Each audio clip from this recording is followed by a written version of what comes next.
제가 BBC 뉴스를 이제 이렇게 읽다가 이런 기사를 본 적이 있습니다. 22살짜리 아들이 있어. 영국입니다. 영국에서 일어난 일인데 22살짜리 아들이 있는데 이 친구가 이제 게임에 너무 이제 심취되어 있는 거죠. 컴퓨터 게임에. 그래서 이제 하루는 부모가 이 식사를 이렇게 쫙 차려놓고 저녁에 차려놓고 아들을 불렀습니다. 근데 아무 소리가 들리지 않는 거예요. 그래서 이제 아들 방에 가서 이렇게 닫혀 있어서 노크를 하고 아버지가 들어갑니다. 들어가 봤더니 게임을 막 하고 있는 거예요. 이거 끼고. 예. 그래서 이제 아들한테 지금 밥 다 이제 차려놨으니까 저녁 식사가 준비됐으니까 와서 같이 먹자 하니까 이제 아들이 지금은 때가 아니라는 거예요. 지금 굉장히 중요한 때라는 거죠. 예. 이거를 맞춰야 된다. 예, 이 아버지가 이제 이 아들이 이런 모습을 보고 너무 이제 화가 난 겁니다. 이게 한두 번이 아니고 이 22살이 났는데 뭐 학교도 다니지도 않고 그냥 게임에 그냥 심취되어 갖고 직장 생활도 없고 그냥 그렇게 살아가는 거예요. 그러니까 아버지가 너무 이제 화가 나 갖고 다른 방에 가서 모뎀을 꺼버립니다. 모뎀이 이제 인터넷 연결되는 거잖아요. 그러니까 모뎀을 꺼버려요. 그리고 나서 그 아들 방에 가 갖고 이제 그 컴퓨터 파워를 그냥 꺼버립니다. 그러니까 이 아들이 방에 칼이 있었대요. 그 칼을 들고 아버지를 찌릅니다. 예, 찌르고 나서 어머니한테 와서 뭐 아무런 감정도 없이 자기가 아버지 찔렀다고 말을 한 거예요. 그러니까 어머니 무슨 농담 하나 처음에 했다가 가보니까 완전히 날린 거예요. 그러니까 깜짝 놀래갖고 영국에 이게 몇 번인지 모르겠는데 어쨌든 그 이머전시 넘버를 잘못 눌렀대요.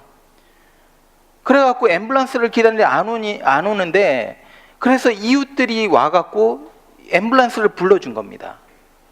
근데 앰뷸런스를 타고 이제 아버지가 실려 가는데 피를 하도 많이 흘려갖고 앰뷸런스에 실려가면서 세상을 떠났습니다. 여러분, 이 아들을 우리가 보기에 어떤 아들입니까? 이렇게 악한 아들이 어디 있습니까? 그렇죠? 예. 이거는 뭐 그냥 감옥에 쳐넣든지 해야 되는 이런 이런 아들이 도대체 어디 있습니까? 그런데요, 오늘 성경은 여러분 놀라지 마십시오. 이 아들이나 저와 여러분이나 별 다를 바가 없다는 겁니다. 이게 지금 사도 바울이 말하는 거예요. 지난주에 말씀드린 것 같이 아버지의 유산을 받아가지고 허랑방탕하게 살았던 작은 아들이나 아버지 말에 불순종 한 번도 평생 한 적도 없이 살았던 큰 아들이나 아버지에게는 둘 다가 다 잃어버린 아들들이라는 겁니다. 여러분, 지난주 설교 못 들으셨으면 꼭 들으십시오. 이거는 기독교의 기본 진리입니다. 많은 분들이 기독교에 대해서 잘 모르시는 분들도 지금 뭐 예수를 한번 믿어볼까라고 생각하는 분들도 오랫동안 교회 나왔지만 진짜 이런 것들을 잘 모르고 있는 분들은 이런 생각을 합니다. 어떤 생각을 하냐면 예수를 믿는 것을 우리의 어떤 행동의 변화라고 생각을 해요. 그래서 예수를 믿는 것이 선한 일을 뭐 많이 하게 되고 예수를 믿게 되면 도덕적으로 윤리적으로 정말 깨끗하게 살아가고 이 정도로 생각을 합니다. 그 생각 뒤에는 어떤 생각이 있느냐면 우리가 이렇게 선한 일을 많이 하면 하나님께 갈 수 있다라는 생각을 하는, 하나님이 우리가 이렇게 선한 일을 많이 하면 받아줄 것이다 라는 생각이 있는 거죠. 그런데 예수를 믿는다는 것, 복음의 본질은 뭐냐면요, 시작이 어디냐면요, 하나님 앞에 내가 내놓을 것이 아무것도 없다는 겁니다. 내 안에 선한 것이 아무도 없다, 여기서부터 시작이 되는 겁니다. 그래서 믿음의 시작이 어디냐면 내가 죄인 중에 괴수다라고 고백한 이 바울의 고백처럼 하나님, 제 안에 선한 것 아무것도 없습니다. 여기서부터 시작하는 겁니다. 그래서 이게 인정될 때 그때부터 변화가 일어나는 거예요. 바울이 이렇게 말합니다. 이렇게 보여주십시오. 그러면 어떠하냐? 우리는 나으냐? 그러니까 지금까지는 이제 이방인에 대해서 이방인들이 막 하나님 없이 막 살아가고 허랑방탕하게 살아가고 이런 것들을 1장과 2장에서 지적을 한 겁니다. 그러면서 그러면 어떠하냐? 우리는 나으냐? 결코 아니니라. 유대인이나 헬라인이나 다 죄 아래에 있다고 우리가 이미 선언하였느니라. 기록된 바 의인은 없나니 하나도 없다. 여러분, 사도 바울이 유대인이었습니다. 유대인이라는 거는요, 도덕적으로 윤리적으로 거진 완벽하다고 보면 됩니다.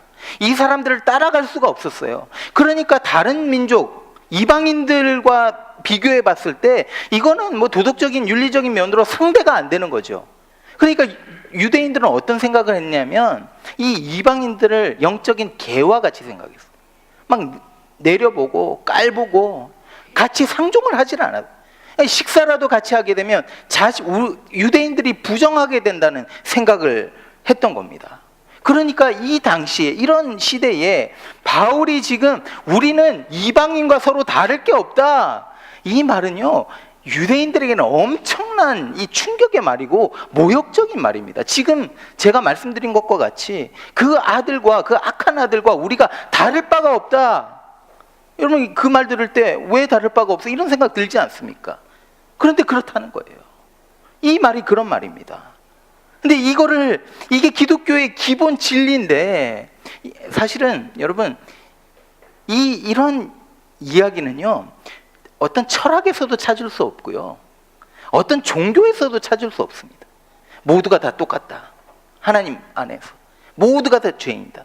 철학에서 그렇게 말하지 않거든요. 어떤 종교에서도 그런 얘기를 안 해요. 그런데 기독교는, 기독교의 중심, 핵심이 뭐냐면 착하게 살아가는 거, 물론 착하게 살아가야죠. 도덕적으로 살아가야죠. 그런데 그게 핵심이 아니라는 거예요.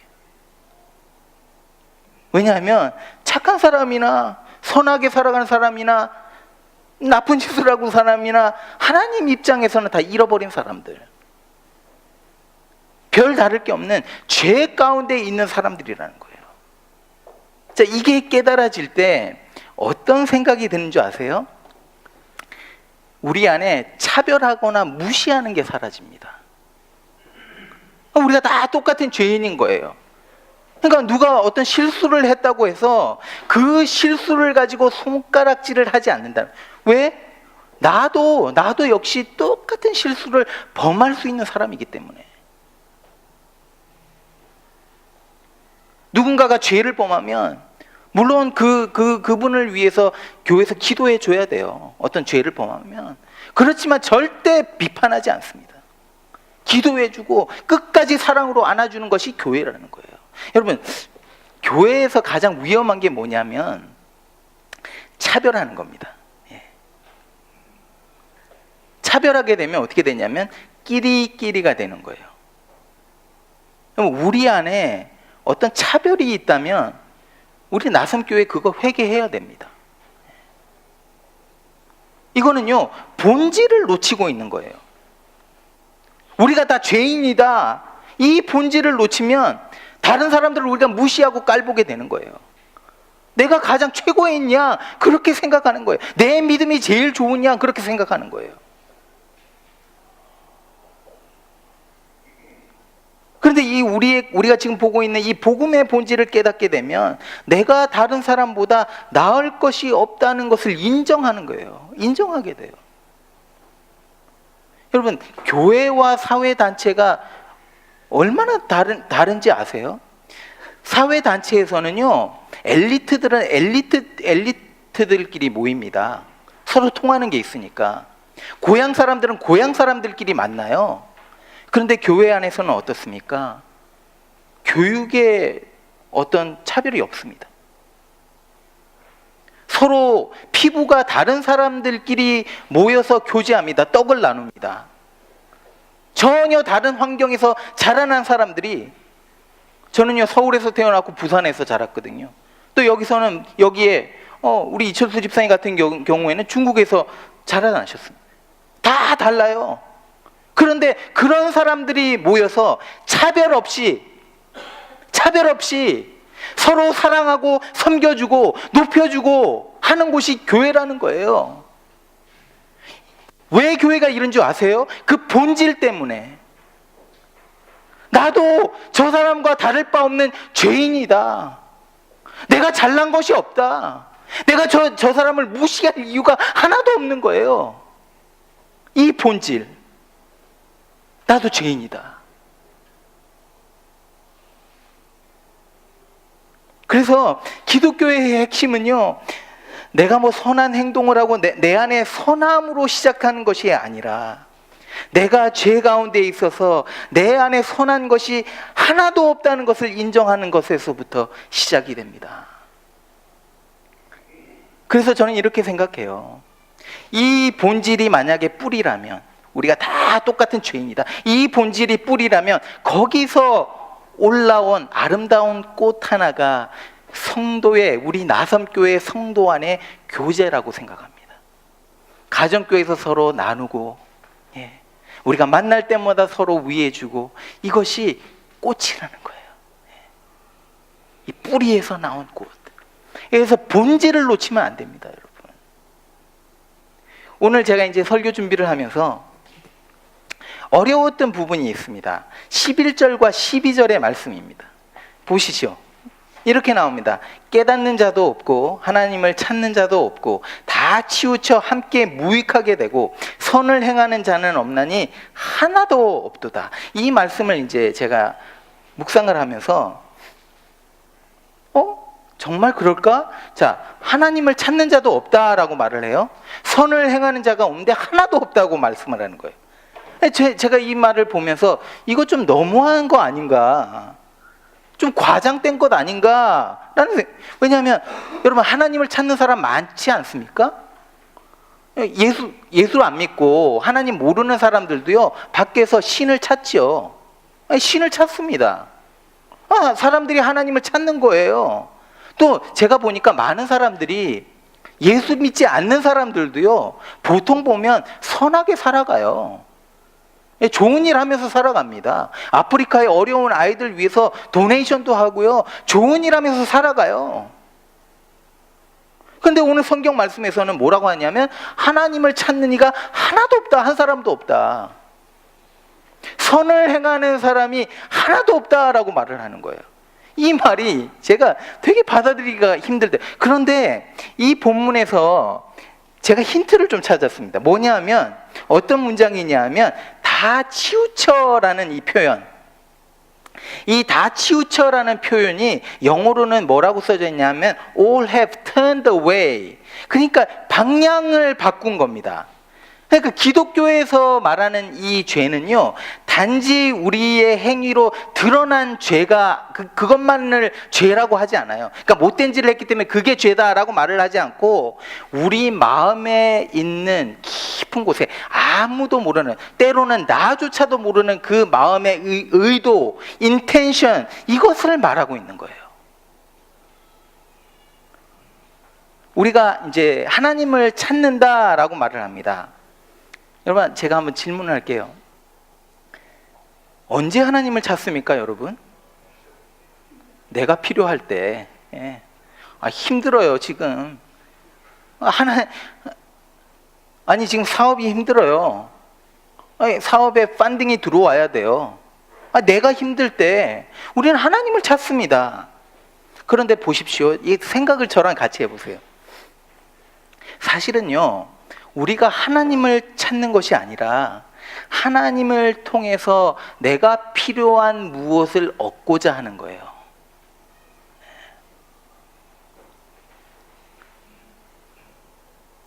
로또에 당첨되게 해주세요. 여러분, 로또 하면 안 됩니다. 그거 좋은 거 아니에요. 로또에 당첨되게 해주십시오. 하나님 응답해 주십시오. 이게 뭡니까? 하나님을 찾는 겁니까? 아니면 그 로또 그 돈 찾는 겁니까? 우리가 하나님을 찾는다고 할 때 대부분의 경우 하나님을 어떤 수단으로 이용해서 내가 원하는 것을 가지려고 한다는 겁니다. 바울이 지금 무슨 말을 하고 있냐면 이거는 지금 하나님을 찾는 것이 아니라는 거예요. 하나님을 통해 다른 것을 자꾸 얻으려고 하는 거지 하나님 그분 그 자체를 우리가 찾는 것이 아니라는 거예요. 여러분, 교회에서 이렇게 헌신하고 섬기는 일이 얼마나 좋습니까? 이게 너무 귀한 겁니다. 그런데 우리에게 죄가 있다는 거예요. 그래서 이렇게 하는 의도가 어쩌면 있다는 거예요. 그래서 하나님을 위해서 하는 것이 아니라 내 안에 아무도 모르는 그 의도, 인텐션을 그거를 세티스파이 하기 위해서, 그거를 만족시키기 위해서 그렇게 한다는 거죠. 그래서요, 열심히 막 합니다. 열심히 하다가도 내 마음속에 있는 그 의도, 인텐션, 그것이 만족이 되지 않을 때 어떻게 되는 줄 아세요? 시험에 듭니다. 그러면서 화가 나는 거예요. 내가 이렇게까지 교회에서 봉사하고 충성했는데, 헌신했는데 왜 사람들이, 성도들이 나를 알아주지 않는 거야? 섭섭한 거죠. 그러면 그 인텐션은 뭡니까? 인정받기 원했다는 거예요. 아무리 기도해도 하나님이 응답하지 않아요. 그럼 뭡니까? 이건 하나님을 찾는 것이 아니라 내가 원했던 것을 채워지기를 원했던, 그렇게 되니까 이게 만족이 안 되니까, 내가 원했던 그 마음의 인텐션, 그 동기가 만족이 되지 않으니까 교회를 떠나는 겁니다. 시험에 드는 겁니다. 여러분, 이게 한두 사람의 문제가 아니고요, 우리가 다, 저 포함해서 제 안에도 이런 인텐션이 있고요, 여러분 모두가 다 하나님을 찾는 것이 아니라 내가 원하는 무언가를 하나님을 통해서 찾으려 한다는, 이게 인간의 모습이라는 겁니다. 그래서 누가 그래도 놀랄 필요 없어요, 사실은. 우리의 마음의 방향이, 트래젝토리가, 우리 다이렉션이 그렇다는 거예요. 제가 이제 이 진리를 절실하게 깨달았을 때가 있습니다. 싱가포르에서 제가 이제 사업을 하면서 그 투자를, 벤처 펀딩을 받게 됐는데, 그 전에 직원이 제가 이제 데리고 있던 직원이 한 40-50명 됩니다. 이게 그 프로그래머들이고, 그래서 굉장히 페이도 높고 그런 사람들인데, 그러니까 이제 벤처 펀딩이 빨리 들어와야지만 회사가 다시 조금 일어나고 막 이제 좀 다른 뭐 영국에도 열고 뭐 이렇게 해야 될 것 같은데, 이게 안 들어오는 거예요, 잘. 제가 이 벤처 펀딩을 받기 위해서 엄청나게, 이게 쉬운 일이 아니라 하늘에서 별 따기입니다, 벤처 펀딩을 받기가. 제가 그렇게 노력을 해갖고 했는데 안 되는 거예요. 그래서 하루는 이제 교회 갔습니다. 교회 가갖고 그 강대상 밑에, 그 밑에, 위에 올라가지 않고 밑에서 기도하기 시작합니다. 막 기도하기 시작하는데 조금 이런 생각이 드는 거예요. 내가 평생 하나님 앞에서 정말 섬긴다고 했는데, 하나님 앞에 막 물질을 드리고 시간도 드리고 정말 열심히 했거든요. 예. 제가 안수집사였거든요, 거기서. 열심히 했습니다. 근데 사업을 시작하고 이제 하나님이 나를 축복해 주셔야 되는데, 그러니까 내가 원하는 거를 줘야 되는데, 아니 안 주시는 거예요. 빨리 주시면 좋은데, 결국은 주시지는 했는데, 좀 주실 거 빨리 주시면 얼마나 좋습니까? 그래서 기도를 하는데 이런 생각이 들어오는 거예요. 내가 기도해봤자,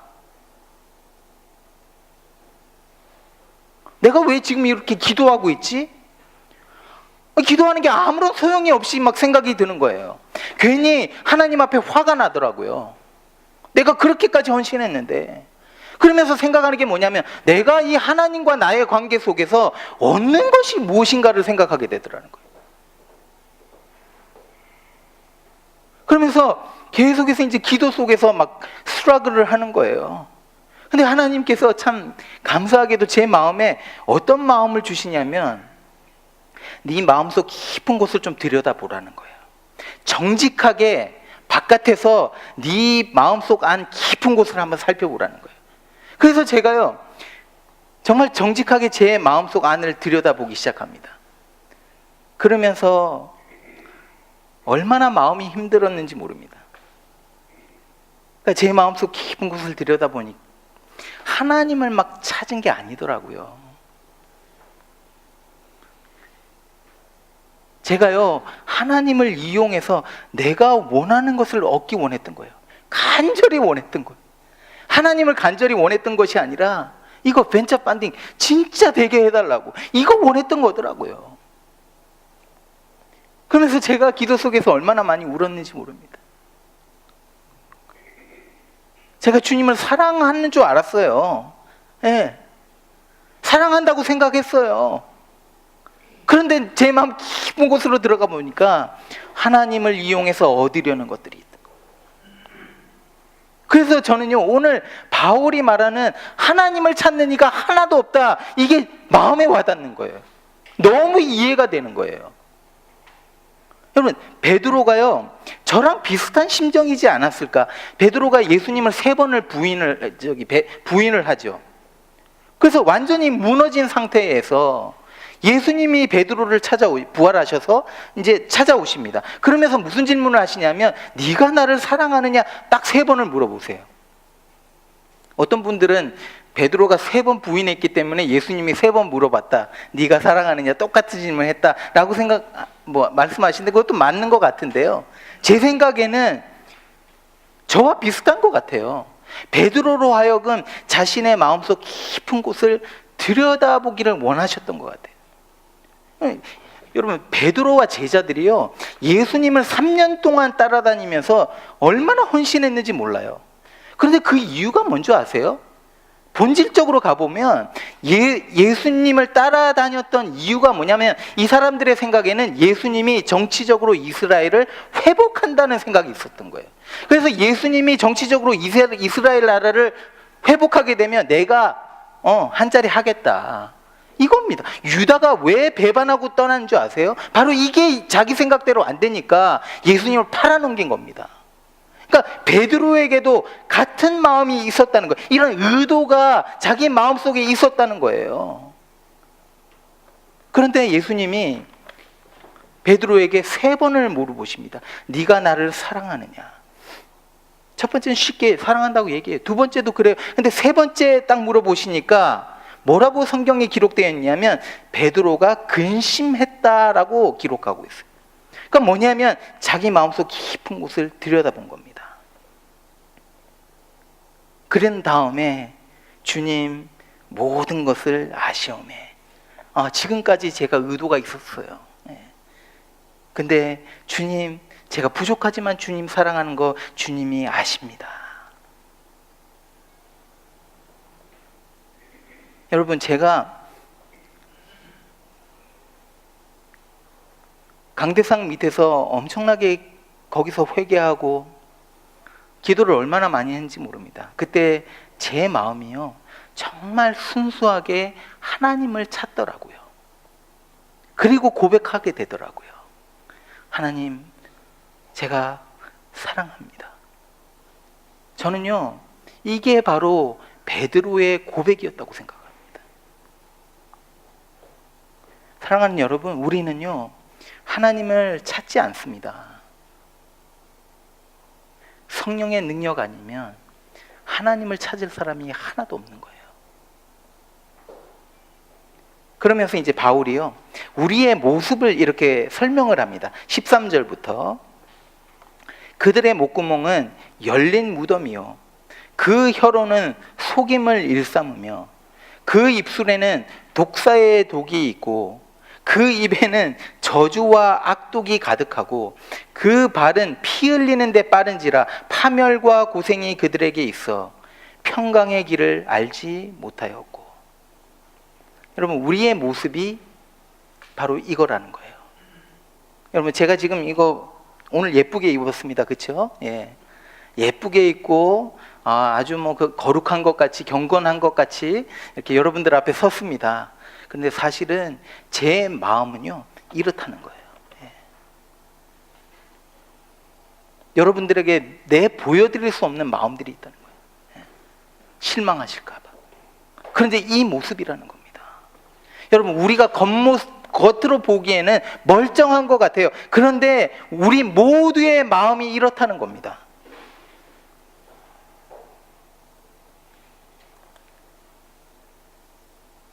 그러면 이런 마음을 어떻게 회복합니까? 제가요 답을 어디서 찾았냐면 18절을 보면서 찾았습니다. 18절을 보시죠. 그들의 눈앞에 하나님을 두려워함이 없느니라. 왜 우리의 마음이 이렇게 됐냐면요, 우리가 하나님을 두려워하지 않기 때문에 그렇다는 거예요. 하나님을 두려워하기 시작하면 우리의 마음이 변할 텐데 두려워함이 없다는 거예요. 여러분, 하나님을 두려워한다는 것, 이거를 조금 생각을 해봐야 됩니다.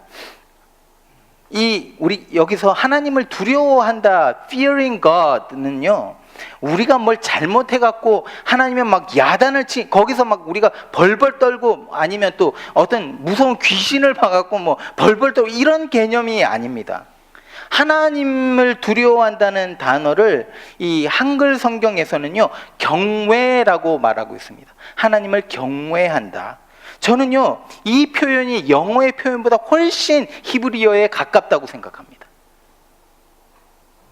그래서 성경에서 뭐 많은 곳에서 하나님을 경외하는 것이 지혜의 근본이다라고 말을 하죠. 무슨 말이냐면요, 하나님을 경외하기 전에는 우리가 제대로 생각조차 할 수도 없다는 거예요. You can't think right. 그래서 뭐가 현실인지 뭐가 진짜인지 모르고 분간할 수도 없다는 거예요. 그래서 이 경외한다라는 단어를 이 성경에서 쭉 찾아보면 신명기 10장에서는요 하나님을 경외하는 것이 사랑하고 섬기는 거다라고 말을 해요. 하나님을 두려워하는 것이 하나님을 사랑하고 섬기는 거래요. 시편 119편에 가보면요 하나님을 경외하는 이유를 설명하는데, 이유가 뭐냐면 나에게 정말 좋은 것을 많이 부어주시겠죠. 하나님이 나에게 너무 많은 선을 행해 주셨기 때문에 내가 하나님을 두려워한다, 경외한다.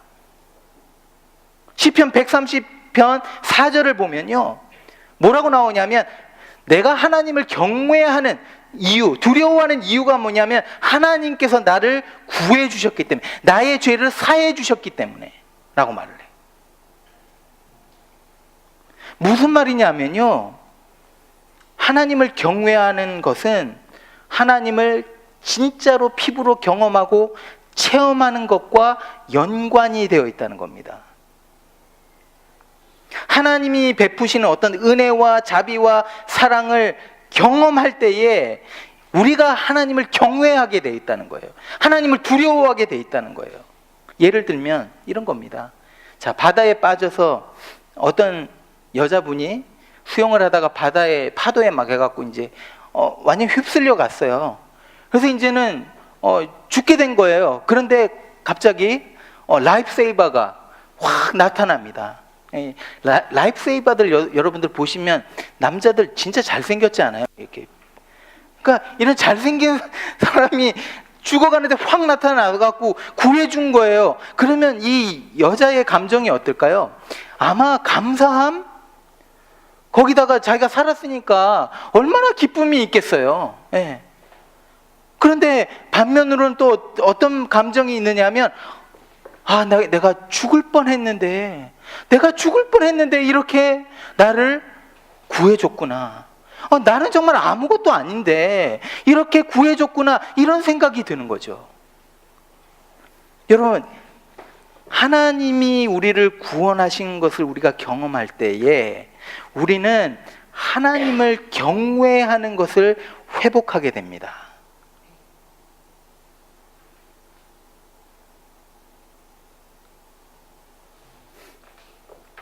이야기를 하나 하고 마칠게요. 여러분, 하나님께서 호세아 선지자를 부르십니다. 호세아 선지자를 불러갖고 뭐라고 하시냐면, 너 고멜 저 여자랑 결혼해라 하니까 이제 선지자니까 하나님 말씀 순종해야 되니까 뭐 저 같았으면 제가 고르겠습니다. 하나님 가만 계십시오. 그렇게 했을 텐데 호세아는 네 그럼 제가 고멜이랑 결혼을 하겠습니다. 해갖고 결혼을 했어요. 그런데 문제는 뭐냐면 이 여자가 자꾸 외도를 하는 거예요. 다른 남자하고 바람을 피우는 거예요. 그래서 자식을 낳아요. 이제 호세아하고 고멜하고 이제 자식을 낳는데 셋째 아들인 거예요.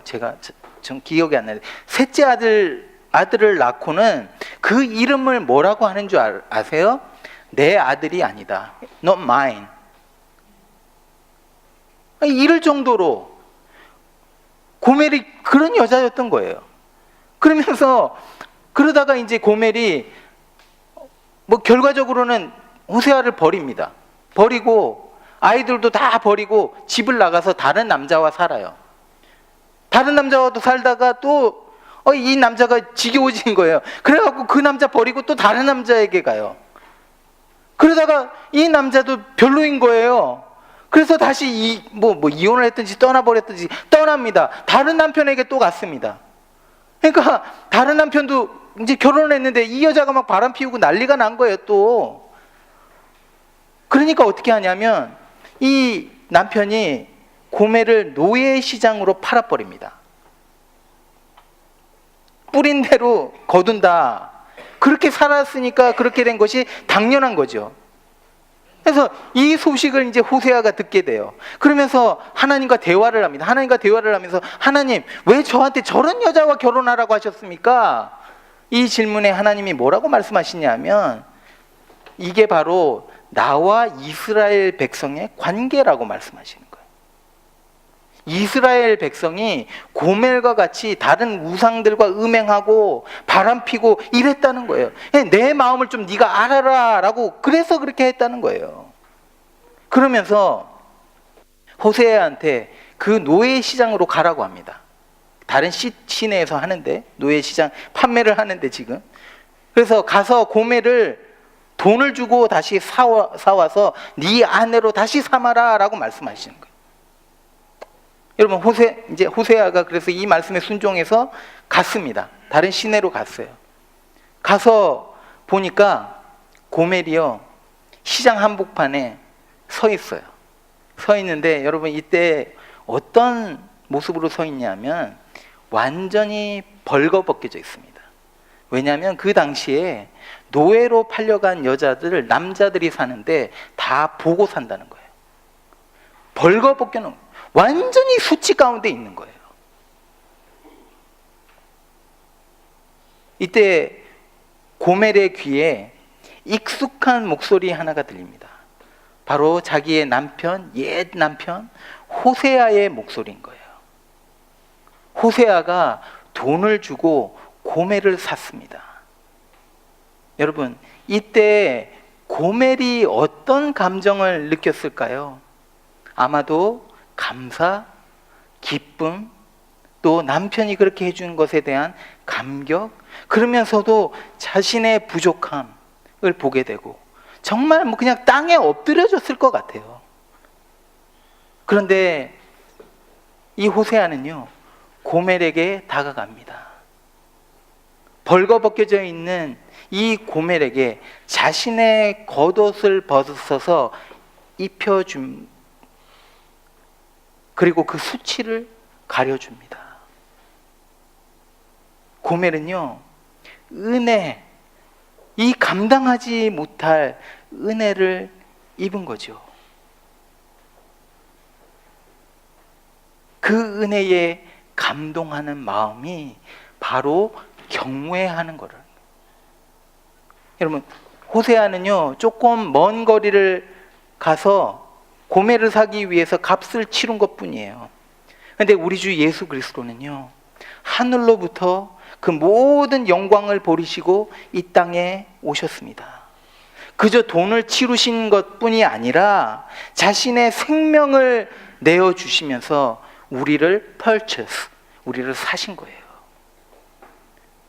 자기 스스로가 십자가에 못 박히시고 벌거 벗겨주시고 모든 수치를 당함으로 우리가 받아야 될 그 수치를 자신이 다 받으시고 우리에게는요 거룩한 그 피 묻은 옷을 입혀주시는 겁니다.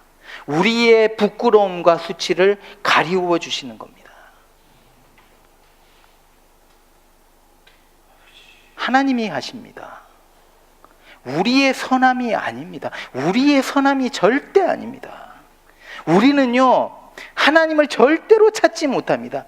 그래서 하나님이 우리를 찾으시는 겁니다. 여러분, 우리가 이 구원의 이 은혜를 다시 우리가 생각하고 이 구원이 주시는 이 놀라운 능력을 우리가 몸소 체험하게 될 때 우리는요 하나님을 향한 이 마음이 새롭게 되어지는 거예요. 네. 이것이 바로 경외입니다. 사랑하는 여러분, 우리가 살아가면서요 하나님을 향한 이 경외의 마음이 새롭게 회복되기를 축원드립니다. 그래서 우리가 살아가면서 우리의 살아가는 그 기쁨이 내가 뭘 잘해서가 아니라 하나님이 주시는 그 은혜 때문에 기뻐하고 감격하고 그 안에서 살아가는 우리들이 되기를 축원드립니다.